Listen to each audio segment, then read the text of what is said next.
tašką. Kaip sekės neblogai, mūsų vieno žaidėjo trūko. O ant galo tiesiog mums labiau pasisekė.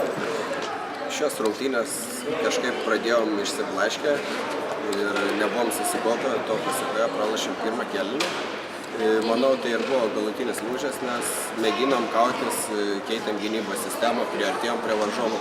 Tačiau jie yra ne ta komanda, jie yra favoritai ir su jais negalima prasileisti, leisti jiem padėti. Kadangi prasileidom sunkių metimų antroje pusėje, gerų metimų įmetė.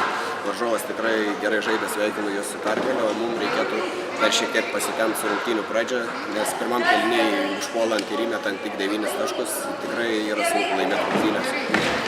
Taip pat norėčiau padėkoti vyrams, kad ir pralašinėjant dideliam skirtumui, vis tiek kovėmės, mėginom sumažinti skirtumą, pavyko sumažinti, atkūrėm intrigą rungtynių gale, tačiau mums mažiau šypsojo sėkmė ir pralošėm.